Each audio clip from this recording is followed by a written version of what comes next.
eu estou aqui na ilha de Patmos, diante do mar Egeu, na Grécia, para dizer para você sobre a esperança. A esperança é Jesus. E no passado, tentaram acabar com a nossa esperança, tentaram destruir a nossa esperança, mas não conseguiram, porque a esperança não morre. A esperança é Jesus.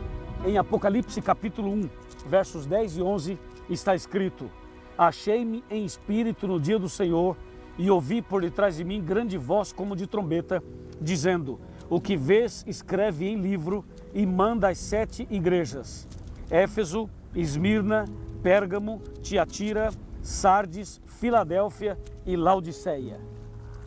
Eu quero convidar você para fazer um estudo profundo e ter uma visão geral, panorâmica, das 7 igrejas do Apocalipse. Essas 7 fases começaram na cruz do Calvário no ano 31 e vão terminar, sabe quando? Quando Jesus voltar. Prepare o seu coração para entender essa grande verdade mostrada, revelada aqui na ilha de Patmos.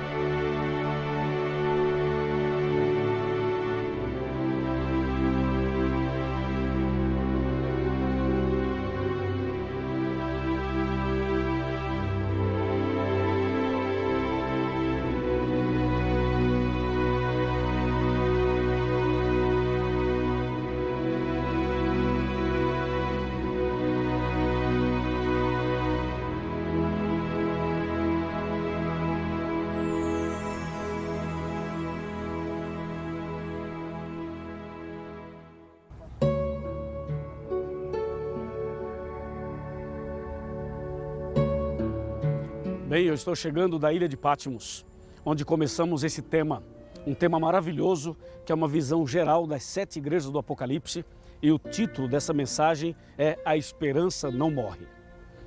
Para você ter uma ideia do que a Bíblia fala, o livro do Apocalipse especialmente, sobre as 7 igrejas, nós vamos dar uma passada agora nos capítulos 1, 2 e 3 do livro do Apocalipse.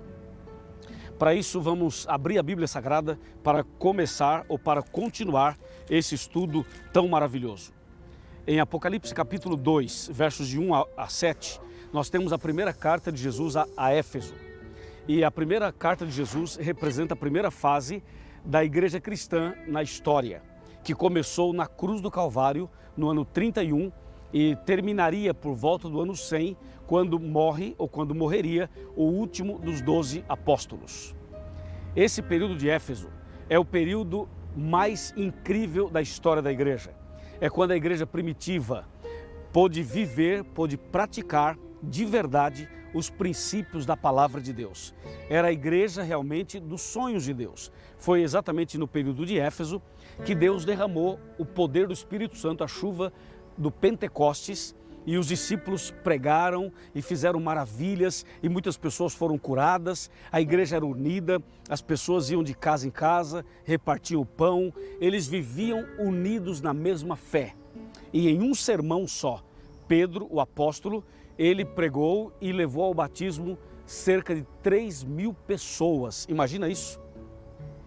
Pois é, Éfeso é esse período impressionante, o período em que a igreja realmente viveu essa experiência maravilhosa.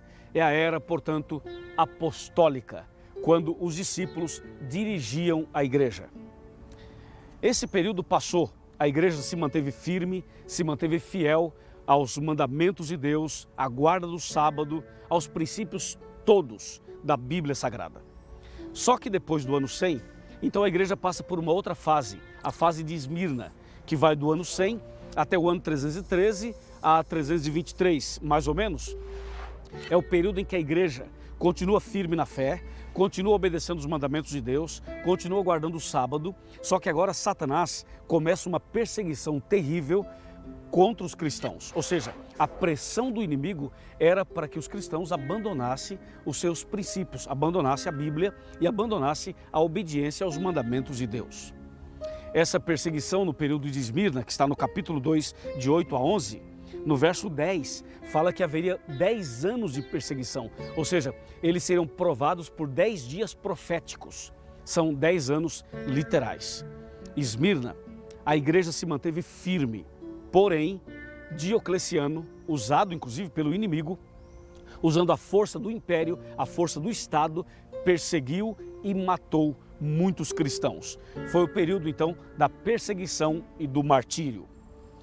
Aí chegamos no terceiro período, que é Pérgamo, e isso já nos faz lembrar do Coliseu que está aqui e também do portal ou do arco que é de Constantino. Pérgamo. Pérgamo é o período que vai do ano mais ou menos 313 ou 323 até o ano 538. Esse foi o período mais difícil da história da igreja cristã. Por quê? Porque foi em Pérgamo que as verdades bíblicas começaram a ser jogadas por terra. Em Pérgamo, Constantino toma uma decisão de acabar com a perseguição aos cristãos. Então aquela perseguição que aconteceu em Esmirna acabou. E aparentemente estava reinando a paz. No entanto, essa estratégia foi muito pior do que se houvesse uma perseguição, entende? Sabe por quê?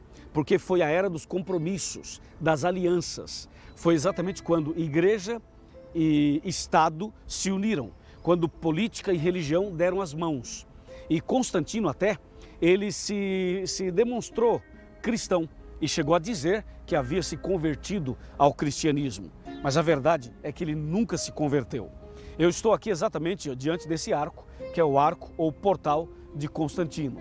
Então Pérgamo revela e mostra esse período em que de uma maneira muito sutil o inimigo começa a misturar verdades com mentiras. E a visão pagã entra na igreja, ideias espíritas entram na igreja. E o resultado é que no dia 7 de março do ano 321, então é feito um documento, e esse documento diz que o dia do Senhor não é mais o sábado, e sim o primeiro dia da semana, o domingo, e mais tarde se transformaria no mandamento.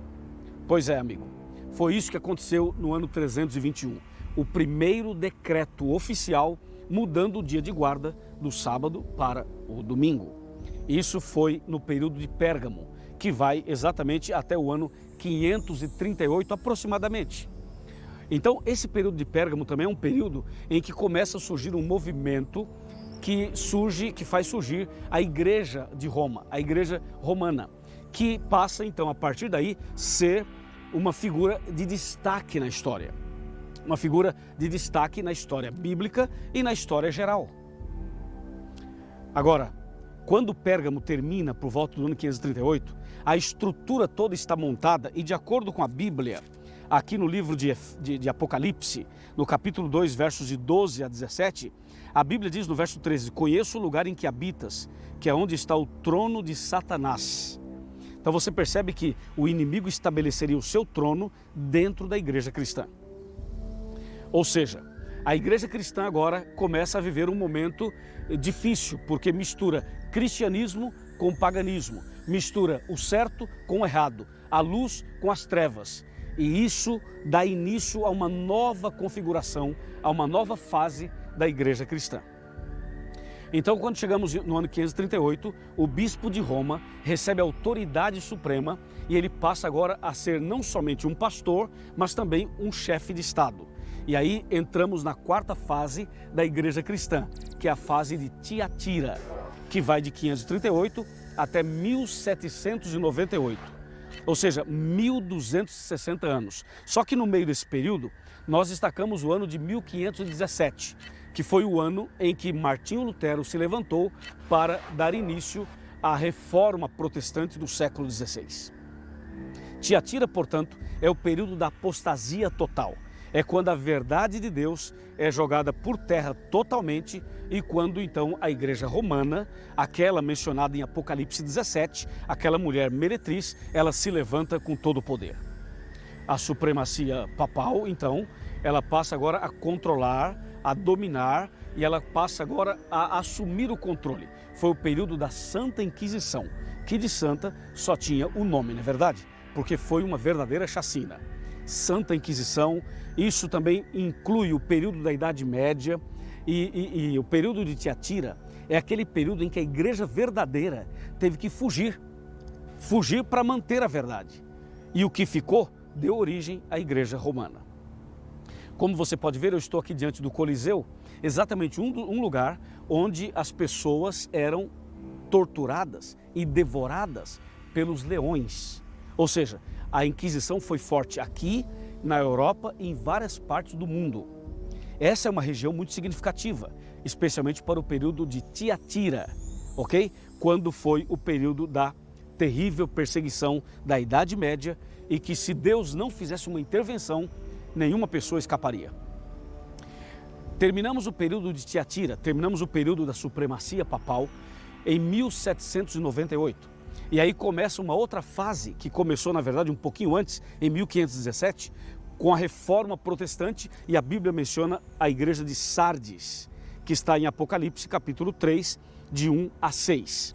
Sardes é esse período que começa a Reforma Protestante. E essa reforma, com Lutero, começa a resgatar aquilo que no período anterior tinha sido jogado por terra. Deus levanta Lutero, levanta outras pessoas e começa a reforma protestante, indo até o ano de 1800, 833, por aí. Depois de Sardes, com o início da reforma, vem Filadélfia, que é o período do reavivamento. Ou seja, eles continuam agora fazendo a reforma, mas acontece um reavivamento interessantíssimo nos Estados Unidos, na Europa, em outras partes do mundo. Ou seja, pessoas se levantam e começam a estudar a Bíblia no período de Filadélfia. Especialmente Guilherme Miller começa a estudar Daniel 8,14, as profecias das 2300 tardes e manhãs. E eles chegam à conclusão de que Jesus voltaria à Terra no dia 22 de outubro de 1844.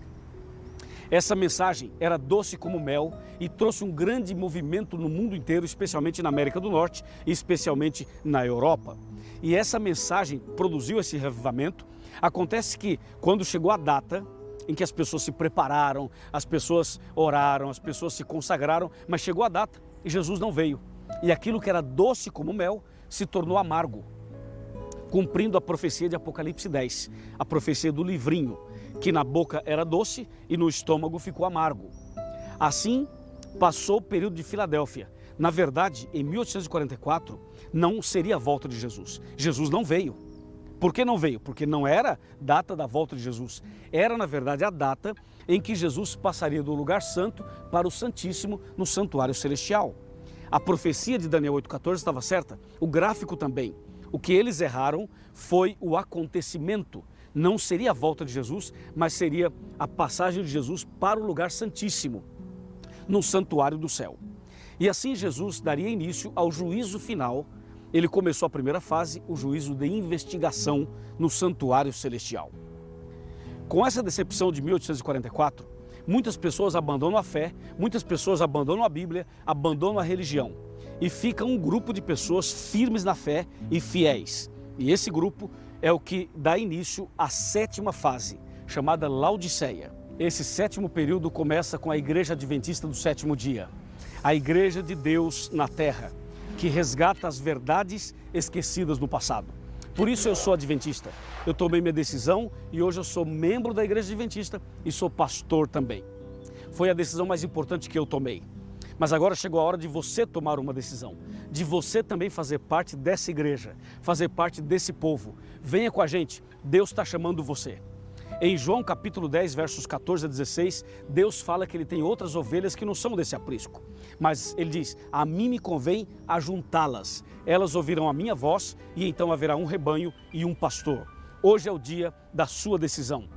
Hoje é o dia da sua entrega. Hoje é o dia de você fazer parte do povo de Deus. Você aceita esse desafio? Aceita esse chamado? Aceita essa decisão? Se você aceita, eu quero orar por você. Feche os olhos e vamos orar comigo. Querido Pai Celestial, obrigado por Tua palavra, obrigado pelos ensinamentos, pelas verdades e obrigado por essa decisão que essa pessoa acabou de tomar. Eu a entrego nas Tuas mãos. Dirija-nos e prepara-nos para a breve volta de Jesus. Em nome de Jesus. Amém. Que o Senhor te abençoe.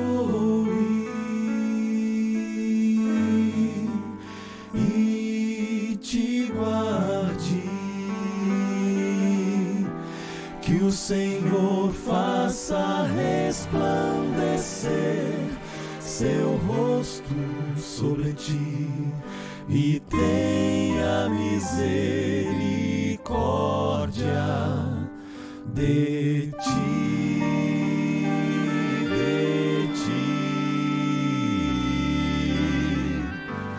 que o Senhor sobre ti levante o seu rosto e te dê